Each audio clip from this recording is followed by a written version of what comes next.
ជំរាបសួរសួស្តីអ្នកនរគ្នាខ្ញុំសុធានីថ្ងៃនេះដែរខ្ញុំនឹងបង្ហាញអ្នកនរគ្នាអំពីមុខងារប្រើប្រាស់សំខាន់ៗនៅក្នុងកម្មវិធី Procreate សម្រាប់អ្នកដែលចង់ចាប់ផ្ដើមរៀនគូគំនូរ Digital ដំបូងកម្មវិធី Procreate គឺជាកម្មវិធីសម្រាប់ធ្វើការគូគំនូរ Digital ដែលយើងអាចប្រើប្រាស់បានគ្រប់ពេលវេលានិងគ្រប់ទីកន្លែងអញ្ចឹងតោះកុំឲ្យខាតពេលយូរចូលទៅកាន់ការអនុវត្តតនៅក្នុង iPad ទាំងអស់គ្នា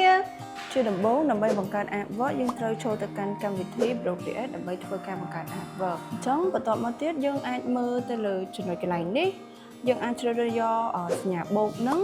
ដើម្បីធ្វើការបង្កើតទំហំกระดาษដែលយើងប្រើប្រាស់នៅក្នុងនោះគឺមាន A4 ឬមួយក៏ paper ដែលគេបែងចែកមានច្រើនប្រភេទមែនតើអញ្ចឹងអ្នកនរអស់គ្នាខ្ញុំណែនាំឲ្យប្រើជាមួយនឹង screen size របស់គេស្រាប់មកគឺវាមានភាពងាយស្រួលដោយសារវា fit ជាមួយនឹងទំហំ iPad តែម្ដងចូលមកដល់ចំណុចបន្ទាប់ខ្ញុំចង់បង្ហាញអ្នកនរអស់គ្នាអំពី tool gallery tool ហ្នឹងគឺនៅពេលដែលអ្នកទាំងអស់គ្នាចុចទៅគឺវានឹងត្រឡប់ទៅដល់ home screen ដែលអ្នកទាំងអស់គ្នាបានធ្លាប់ធ្វើការ design artwork កន្លងមកអញ្ចឹងបន្ទាប់ទៀតយើងមូលទៅកាន់ painting tool ទាំងអស់នេះនៅក្នុងនេះគឺមាន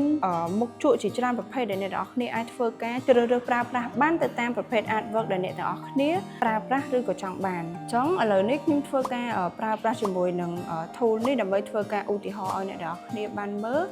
នៅក្នុងចំណុចនេះអ្នកនរអគ្នាក៏អាចធ្វើការបដូរពណ៌ឬមួយក៏សេរីទៅកាន់មុខជក់ដើម្បីឲ្យមានទំហំតូចធំទៅតាមអ្នកនរអគ្នាចង់ប្រើប្រាស់អ្នកនរអគ្នាក៏អាចសេរីបន្ថែមបានទៀតដែរទៅលើកម្រិតរូបភាពស្រាលឬមួយក៏ដិតដែលអ្នកនរអគ្នាចង់បានមួយវិញទៀតអ្នកនរអគ្នាអាចធ្វើការប្រើប្រាស់ជក់ផ្ដេកសម្រាប់ធ្វើការផាត់ស្មោលឬមួយក៏បញ្ឆដើម្បីធ្វើការផាត់ឲ្យវាមានរូបភាពច្បាស់ជាងមុនកុំភ្លេចណា follow page ដើម្បីទទួលបានវីដេអូបន្ត